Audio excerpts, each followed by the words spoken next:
महकार में वो, जंगल में कोहसार में वो, सूरज चांद सितारों में, मोमिन के किरदार में वो, फूलों की महकार में वो, जंगल में कोहसार में वो, सूरज चांद सितारों में, मोमिन के किरदार में वो।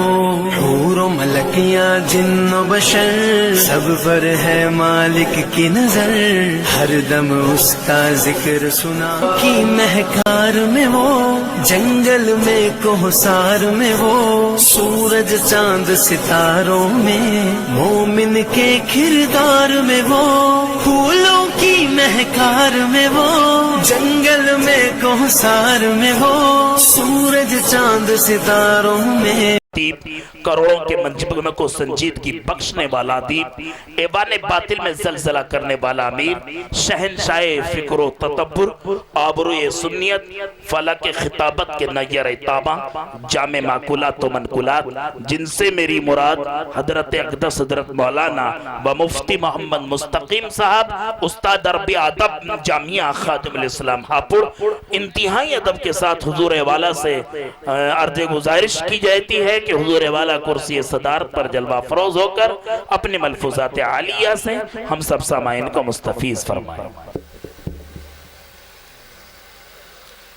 नहमदुहु व नुसल्ली अला रसूलिहिल करीम, अम्मा बाद। औज़ु बिल्लाहि मिनश शैतानिर रजीम, बिस्मिल्लाहिर रहमानिर रहीम।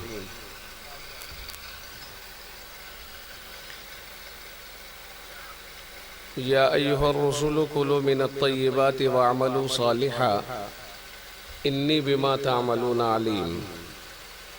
सदक़ल्लाहु मौलानल अज़ीम। अज़ीज़ान मिल्लत, नौजवान साथियों, प्यारे दोस्तों और दीनी भाइयों, ये तो मालूम नहीं कि जलसा कब से चल रहा होगा।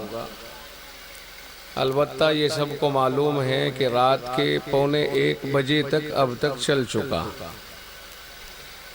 और अभी हमारे जो बेबाक अनाउंसर, और मैं समझता हूँ कि हमारे मुल्क हिंदुस्तान के इस मैदान के अनोखे स्पीकर, मैं समझता हूँ कि इस शान का कोई दूसरा स्पीकर नहीं होगा। कई सूबों का सफ़र तो कर चुके, जो रह रहे हैं उनका भी कर लेंगे। गैर मकबूल कहीं नहीं हुए, हमेशा मकबूल ही रहे हैं। भाई याद रखिए कि जितनी बातें आपने सुन ली हैं, अगर अमल की नीयत से सुनी हो, अल्लाह अमल की तौफीक अता फरमाएगा। और अगर सिर्फ जौलानी और मुकर्रिरों के दरमियान में हल्का बंदी के एतबार से सुनी हो कि कौन अच्छा बोलेगा, तो फिर जब नीयत ही नहीं हमारी अमल की, तो तौफीक क्या मिलेगी। हदीस पाक कहती है, इन्नमल आमालु बिन्नियात, आमाल का मदार नीयतों के ऊपर होता है। नीयत जैसी आदमी करता है, अल्लाह ताला वैसे ही आमाल में वजन पैदा फरमा देता है। बल्कि बहुत से अमाल का तो वजूद ही नीयत के साथ है। तो नीयत अच्छी रखनी चाहिए कि हम जलसे में आए हैं और जो सुनेंगे इंशाअल्लाहुल अज़ीज़ उसके ऊपर अमल करेंगे। बहुत अफसोस होता है, हम हापुड़ में रहते हुए 2-3 बातें इस वक्त में बड़े शद्दोमत से सुन रहे हैं, और मैं उसके ऊपर बोल भी रहा हूँ। हापुड़ में एक वबा, एक परेशानी सामने आई थी, हम उसके ऊपर भी बोले। हमें मालूम नहीं यहाँ की सूरत हाल और यहाँ की पोजीशन क्या है, लेकिन मैं उसके ऊपर चंद मिनट बोलूँगा। कुरान करीम की जो आयत मैंने मुंतखब की है, उसमें अल्लाह रब्बुल इज़्ज़त ने इरशाद फरमाया है, इसे ऊपर को कर भाई बस।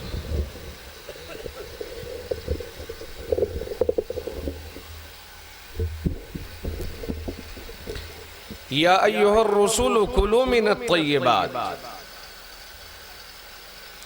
ये खुदाई हुक्म रसूलों को मुखातब कर रहा है कि ए पैगंबरों की जमात, पाकीज़ा खाओ, पाकीज़ा।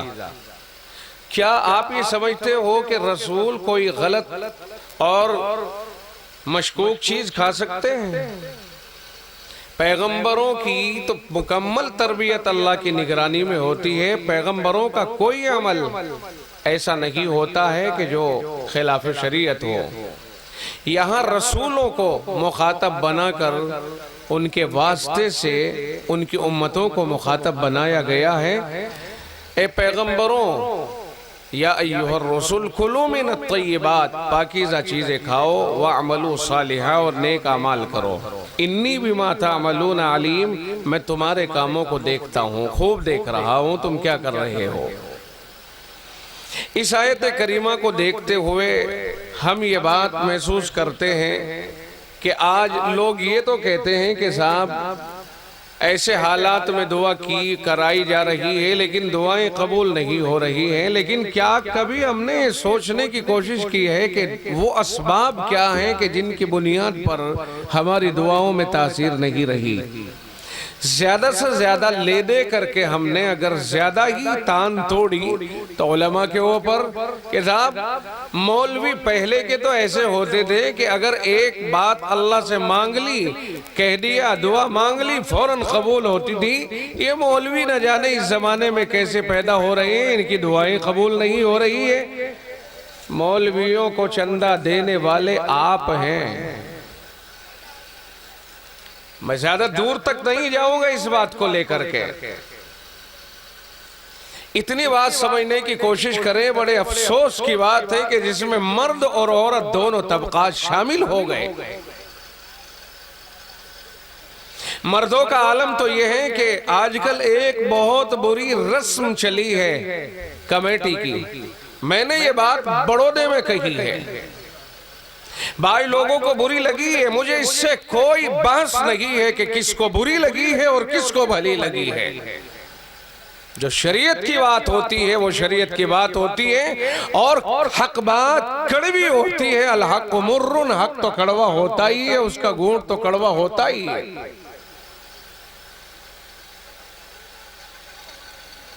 कमेटी डालने का रिवाज बनाया, एक है जायज और शरई हद और एक है अपनी मंशा के मुताबिक अपने मफाद वाला तरीका। बहुत से लोग कमेटी डालते हैं, तरीका उनका ये होता है बोली वाली कमेटी। समझना खूब अच्छी तरह से, जो चीज जायज है उसे जायज रखो और जो चीज हराम है उसे हराम का दर्जा दो। और जब इंसान हराम से नहीं बचेगा तो अल्लाह के यहाँ पर उसकी कोई दुआ कबूल नहीं होगी, चाहे उसके जिस्म के टुकड़े ही कर दिए जाए। जनाब मुहम्मदुर रसूलुल्लाह सल्लल्लाहु अलैहि वसल्लम ने इरशाद फरमाया कि बहुत से परागंदा हाल, बहुत से रहम खाए जाने के काबिल, तरस खाए जाने के काबिल लोग ऐसे होते हैं कि अल्लाह के सामने हाथ उठा करके वो ये कहते रहते हैं, या रब्बी या रब्बी, ए मेरे परवरदिगार, मेरे परवरदिगार, मेरे हाल पर रहम फरमा। और जनाब मुस्तफ़ा सल्लल्लाहु अलैहि वसल्लम इरशाद फरमाते हैं कि मतअमुहु हराम, मशरबुहु हराम, मलबसुहु हराम, फन्ना युस्तजाबु ला। फरमाया खाना पीना पहनना हराम का, तो फिर कहाँ उसकी दुआ कबूल की जाएगी, कैसे उसकी दुआ कबूल की जाएगी? जब तक हराम रोजी से नहीं बचा जाएगा आदमी अल्लाह के यहाँ अपनी गिड़गिड़ाहट को कबूल नहीं करा सकता। ये बात सिर्फ इतना सुन लेना काफी नहीं है कि अल्लाह ताला के सामने हाथ उठाओ और आजिज़ी के साथ में दुआ मांगो, अल्लाह कबूल फरमाने वाला है। शराइत है, अगर खाना पीना हलाल होगा तो अल्लाह के यहाँ दुआ कबूल होगी, और अगर ये नहीं है तो फिर दुआओं में भी अल्लाह के यहाँ कबूलियत नहीं है। बोली की कमेटी डाली जाती है, एक मसला तो उसमें ये होता है कि साहब मसलन 10 आदमियों ने 10-10 हजार रुपये जमा किए, 1 लाख रुपए जमा कर लिए, 10 मेंबर है, एक दिन जमा हो गए और उसके बाद में कहा भाई इसे कौन छुड़ाएगा, तो जो सबसे कम बोली लगाता है उसी के नाम कर दी जाती है। मिसाल के तौर पर एक मजबूर आदमी उनमें से होता है, कहता है साहब मैं जरूरतमंद हूँ, आप मुझे दे दीजिए, मैं 80,000 रुपए में इसको छुड़ाता हूँ। यानी 1 लाख की बोली, 1 लाख की लॉटरी, 1 लाख की कमेटी 80 या 70 हजार रुपए में वो मजबूर लेकर के चला गया और उसे जमा करने हैं पूरे 1 लाख। ये जो 20 या 30 हजार रुपए हैं ये सब के ऊपर तकसीम होंगे। आप ईमानदारी से बताओ ये हलाल है या हराम? मैं अपनी तरफ से थोप नहीं रहा हूं, आपसे पूछ रहा हूं आपका दिल क्या कहता है? आपका दिल भी इसको हलाल मानता है क्या? एक मजबूर आदमी आया, उसकी मदद होनी चाहिए थी, मदद हम नहीं कर सके तो कम से कम जितना उसका हक बनता है उतना तो दे दिया जाए। आम तौर से इसके ऊपर बहुत से लोगों का अमल है, बहुत से इलाकों में, बहुत से गांवों में ये बोली की लॉटरी चलती है और बोली की कमेटी चलती है और इसके हराम होने का अंदाजा तक नहीं लगा पाते हैं और इसमें खूब मुब्तला है लोग। अगर कोई मसला बताता है तो जिनके खिलाफ जाता है उन्हें चिढ़ लगती है, उन्हें बुरा लगता है। क्या इसका मतलब ये हुआ कि अगर कोई किसी गलती में मुब्तला हो तो गलती पर मुत्तला न किया जाए और कुरान और हदीस के मसाइल और शरई मसाइल की धज्जियां उड़वाई जाती रहे? ये तो नहीं हो सकता ना। मसला वाज़े करना पड़ेगा, किसी के खिलाफ जाए या किसी की हिमायत में जाए। ये जो कमेटी की बोली है भाई, इसका मसला समझ लिया जाए कि अगर 1 लाख रुपए जमा हुए हैं तो जिसको भी देने हैं पूरे 1 लाख दिए जाएं। 1 रुपया भी अगर कम दिया जाएगा ये गलत होगा, नाजायज होगा, शरई एतबार से इसकी कोई गुंजाइश नहीं है। बात समझ में आ रही कि नहीं आ रही है? आप हजरात अभी इस किसी अमल में मसरूफ ना हो क्योंकि आपकी तरफ लोग मुतवज्जे हो जाते हैं। मैं बहुत हसास मसला इनको समझा रहा हूँ, सारी तवज्जो मुझे अपनी तरफ चाहिए। या ये कहो कि आपके मतलब का मसला नहीं है। मसला समझ में आया? अगर कोई मिसाल के तौर पर 10 आदमी जमा हुए, 10-10 हजार के मेंबर बने, 1 लाख रुपए जमा कर लिए, 1 लाख ही दिए जाएंगे जिसको भी दिए जाएंगे, 1 रुपया भी कम करके देना नाजायज है और वो 1 रुपया दूसरों के लिए हलाल नहीं हो सकता है, बिल्कुल नहीं हो सकता है। खिंजीर को कोई अगर आबे जमजम से धो ले, कितने ही शानदार मसाले उसमें लगा ले, ये हराम ही रहेगा, हलाल नहीं हो सकता है। सूद बन जाएगा वो, ये हराम ही रहेगा, हलाल नहीं हो सकता है। कोई गुंजाइश नहीं है बोली की कमेटी की, शरीयत में कोई गुंजाइश नहीं है। अगर कोई मुब्तला है तो उसे बचना चाहिए। बहुत से गांव की रिपोर्ट है कि इस तरह से चल रहा है। तरीका उसका ये होता है कि 10 आदमी अगर मेंबर बने तो एक मर्तबा बैठ करके 10 पर्चियों के ऊपर नाम लिख लिए जाएं, सबके नाम अलग अलग लिख दिए जाएं, पर्चियों को मोड़ कर और बीच में डाल दिया जाए। उसके बाद एक उठाई अल्लाह का नाम लेकर देख लो किसका नाम है, जिसका नाम आया उसी को दे दिया जाए पूरे के पूरे। वह हर महीने जमा करेगा 10-10 हजार रुपये। और दूसरा तरीका उसका यह है कि एक ही मजलिस में 10 के नाम फाइनल कर दिए जाए। एक उठाई सबसे पहली पर्ची, एक पर्चे के ऊपर नाम लिख लो फला की निकल गई, पहले नंबर पे उसकी, दूसरी उठाई दूसरे नंबर पे, तीसरी उठाई तीसरे पे। 10 आदमी हैं, 10 पर्चियां, 10 के 10 नंबर। हर आदमी अपना काम अपने निजाम के एतबार से तय करेगा। साहब मेरा 5वें नंबर में कमेटी निकलेगी तो मैं कहीं कर्ज भी लूंगा तो उसका 5वें महीने में अदा कर दूंगा, वादा खिलाफी नहीं होगी। इस तरह आपको अगर कोई कर्ज लेने की जरूरत पेश आए तो देने वाला आसानी से दे देगा, क्योंकि आपकी 5वें महीने में कमेटी निकल रही है। बात समझ में आ गई जी? ये जो कम पैसों पे छुड़ा के लेके आते हैं, लाने वाला भी शर्म नाजायज और हराम काम करता है, और जो ये देने वाले हैं और फिर उसका बचत सारे खाने वाले हैं, ये भी हराम काम करते हैं। सारे खाएं या वो जिम्मेदार खाए जो अकेला है, जो सबसे वसूल करता है। ये है मसला, इसको याद रखने की जरूरत है। तकरीरें बहुत तरह की हो सकती हैं, मुझे मेरे ज़हन में ये मसला था, मैंने आपको ये मसला वाज़ेह किया और बताया, और लोगों तक भी इस मसले को पहुंचाने की जरूरत है।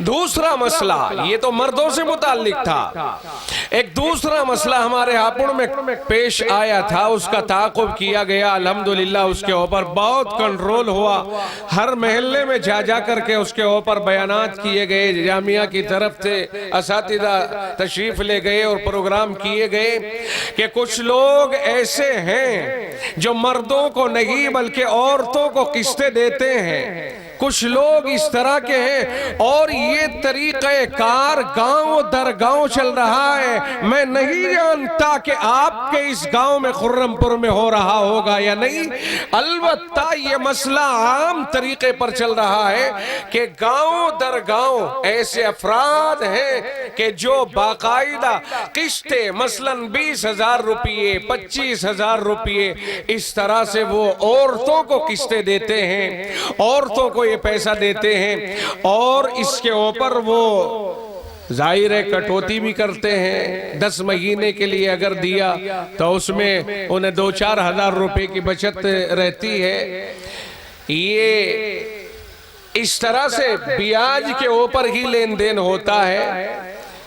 ये सिर्फ औरतों के साथ खास है। अगर कोई मर्द इसमें चाहे कि हम इस किस्त को वसूल करेंगे तो उसे नहीं मिलेगी, बल्कि सिर्फ औरतों को मिलेगी। ये जान लीजिए, औरतों की मीटिंग ली जाती है बाकायदा, और फिर उसमें अपनी बातें होती हैं, और जब किस्तें अदा करने के लिए जाना होता है या लेने के लिए जाना होता है, और कोई ये चाहे कि उसके साथ उसका महरम जाए, अलाउ नहीं है, इजाजत नहीं है, तन्हा औरत जाएगी, तन्हा औरत जाएगी। बुर्का पहन करके हमारी औरत अगर कहीं दुकान पे जाए, बाजार जाए, अपने साथ अपने बच्चे को लेकर के जाती है, तन्हा नहीं जाती है। मगर इन बेईमानों और हरामजादों से किस्त वसूल करने के लिए और पैसे लेने के लिए तन्हा जाना पड़ता है, देने के लिए तन्हा जाना पड़ता है। ये सूरत हाल बन रही है। कोई दयूस ही इसको पसंद कर सकता है, इस्लामी गैरत जिसमें होगी हरगिज़ पसंद नहीं कर सकता है। वो दयूस है जो अपनी महरम को, अपनी बीवी को या अपनी बेटियों को, उनके पास कोई आए जाए उसे कोई एतराज न हो, उसे कोई इश्काल न हो, कोई कहीं चली जाए कोई इश्काल न हो, उनके पास कोई आ जाए कोई इश्काल न हो, ऐसे शख्स को दयूस कहा जाता है। और अगर कोई इमाम भी है इस तरह का फर्द, इमामत से उसको हटाना लाजिम और जरूरी है। ऐसे शख्स के पीछे इमामत भी मकरूह तहरीमी है। मैं बहुत खुल करके ये बात कह रहा हूं, किसी के खिलाफ जाए या किसी की मुवाफकत में जाए, मुझे इससे कोई बहस नहीं।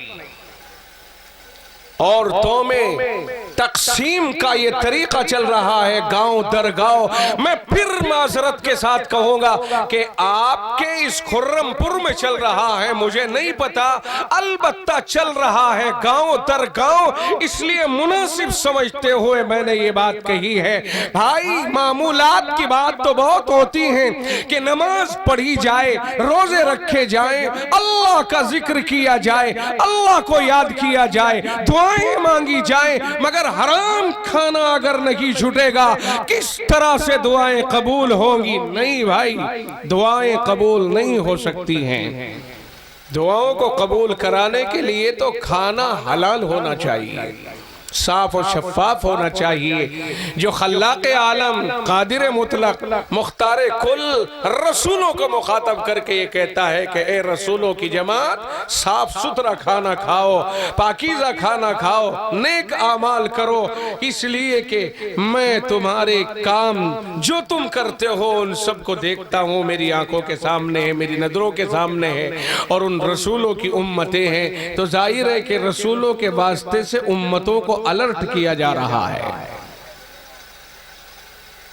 हम पैगंबर आखिरुज़्ज़मा सल्लल्लाहु अलैहि वसल्लम के उम्मती है, जो रसूलों के रसूल हैं, सरदार रसूल हैं, और हमारे यकीनन अल्लाह के रसूल के बाद, आखिरी पैगंबर के बाद 1450 साल तो गुजर चुके, अब तक कोई रसूल नहीं, आगे भी कोई रसूल नहीं। ये हमारा अकीदा है कि ख़त्म नबूवत यानी आखिरी पैगंबर आप सल्लल्लाहु अलैहि वसल्लम थे, आपके ऊपर नबूवत ख़त्म हो चुकी, और आपने खुद फरमा दिया, लौ काना बादी नबियुन लकाना उमर, अगर मेरे बाद कोई नबी आना होता तो फारूक आजम उमर फारूक रसूल होते, नबी होते।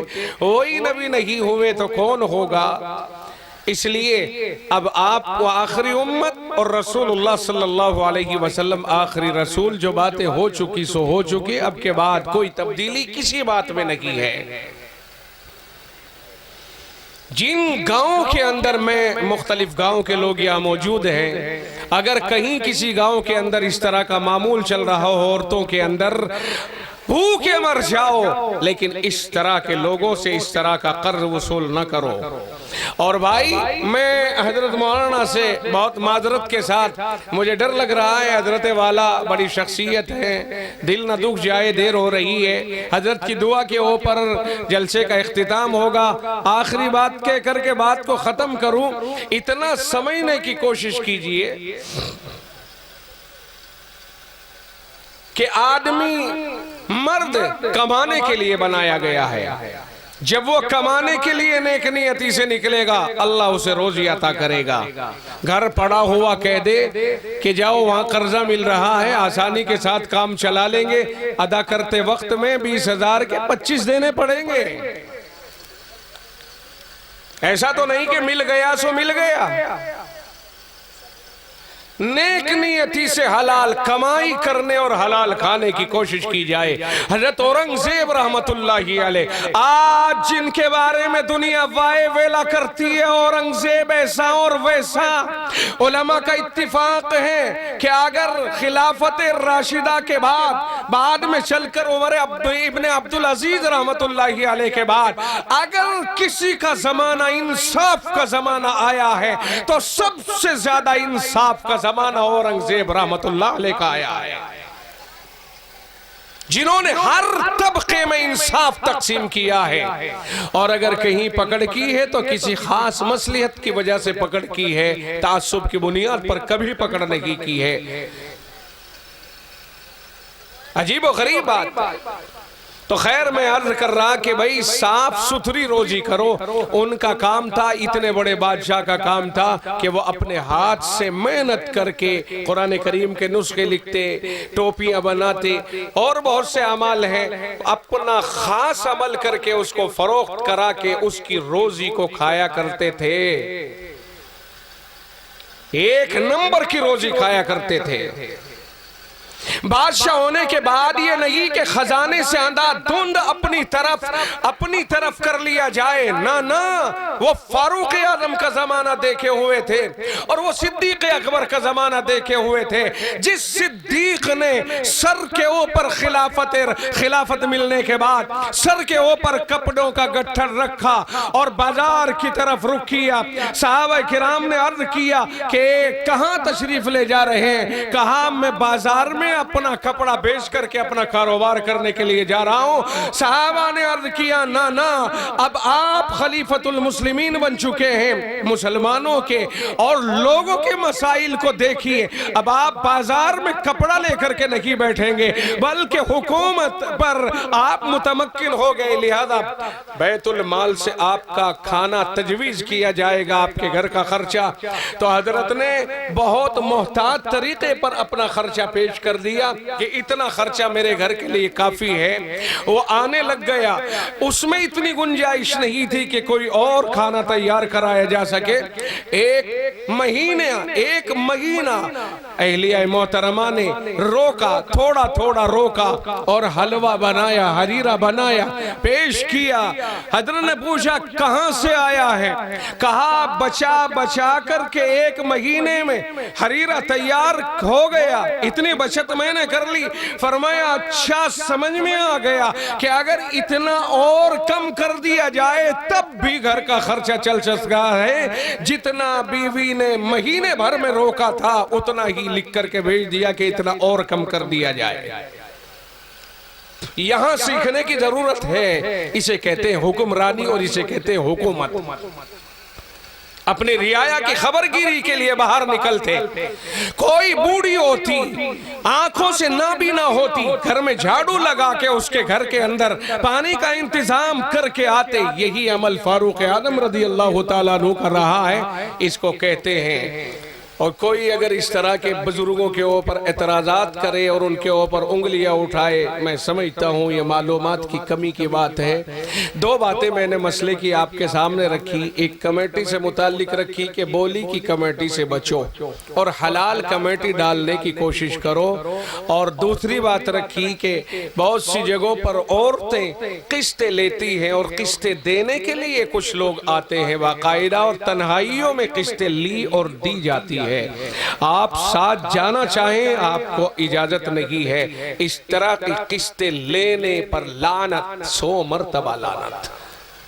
ये गलत तरीका है, इससे बचने की कोशिश की जाए। आखिरी बात, कर्ज को आसान करो। आज बड़े बड़े दौलतमंद यहाँ मौजूद हैं, लेकिन कोई उनके पास जाए और ये कहे कि साहब मुझे कर्जा दे दीजिए, मैं मजबूर हूँ, वो कहेगा नहीं भाई साहब मेरे पास तो है ही नहीं, और आप कल बता देते तो मैं आपको ही दे देता, वो तो कल मेरे पास आ गया फला, मैंने तो उसको दे दिया। इस तरह बहाना करेगा। क्यों कर रहा है वो बहाना? इसलिए कर रहा है कि कर्ज ले जाएगा आज रो धो के, और अदा करते वक्त में ये दूर तक भी कहीं नजर नहीं आएगा। मैं इसके घर के चक्कर काटूंगा, ये फरारी इख्तियार कर लेगा, हाथ आएगा भी तो कह देगा भाई अभी इंतजाम नहीं, मैं कोई दुम उखाड़ लूंगा क्या। बात नौबत यहां तक पहुंचेगी जो सलाम दुआ बाकी है वो भी जाती रहेगी, पंचायत बिठानी पड़ेगी, तब भी मसला हल नहीं होगा। कुछ कर्ज लेकर के लेमार करने वाले इस तरह भी होते हैं। कर्जा लो और लेने देने से पहले ये सोच लो कि अगर मैं 20 दिन के लिए लेता हूं 19 दिन में अदा करूंगा। अगर आप इस तरह से करने लगे इंशाअल्लाह अजीज ये बियाजड़ सब के सब अपनी भाजड़ भर के चल देंगे, कोई गांव में भी आजड़ नहीं रहेगा। इनके तो मजे हमने कायम किए हैं, क्योंकि हमने कर्ज लेकर के अदा करने का तरीका बदल दिया है। इसलिए ब्याज खोरों की मस्ती आ गई है, मजे आ गए हैं, वो अपनी दुकानें खोल के बैठ गए, और जिससे हम कर्ज लेके आए उसने हम पे एहसान किया आड़े वक्त में। चाहिए तो ये था कि उसका वक्त से पहले अदा करते। कोई मजबूरी थी उसके सामने जाके अर्ज करते कि साहब मेरी मजबूरी है, मैं इस मर्तबा इस तारीख पर अदा नहीं कर सकूंगा, 10 दिन 5 दिन की मोहलत दे दो। कहता भी कोई नहीं, छुपता है, और जिससे ब्याज लिया है बाबा कहता है और टाइम से पहले किस्त देने के लिए जाता है, क्योंकि ऊपर चढ़ जाएगा ना। तो भाई जिसने कर्जा दिया कौन सा गुनाह कर दिया कि उसने हमारा काम चलवा दिया। तो जिन लोगों ने कर्जे को मारा, जिन लोगों ने कर्ज को अदा करने का तरीका बदला, उनकी वजह से माशरे में लोगों ने कर्ज देना बंद किया है। वरना आज अल्हम्दुलिल्लाह लोग इस पोजीशन में हैं कि कोई भी परेशान हाल किसी के पास भी जाए उसका काम चल सकता है, लेकिन शर्त यह है कि टाइम पर उससे लेकर के उसका अदा किया जाए। इस पर अगर अमल होने लगे तो माशरा सलामत हो जाएगा, और ये रोना जो हम रो रहे हैं ये रोना नहीं पड़ेगा, और रोजियां सबकी इंशाअल्लाह अज़ीज़ हलाल रहेंगी। अल्लाह ताला इन कही हुई बातों के ऊपर अमल की तौफीक अता फरमाए। यही कुरान का पैगाम है, यही उलमा का कहना है। इस तरह की बातें ही कही जाती हैं। अल्लाह सबको सलामत रखे और इस इदारे को दिन दुनी रात चौगनी तरक्की अता फरमाए। व आखिरु दावाना अनिल हम्दुलिल्लाहि रब्बिल आलमीन।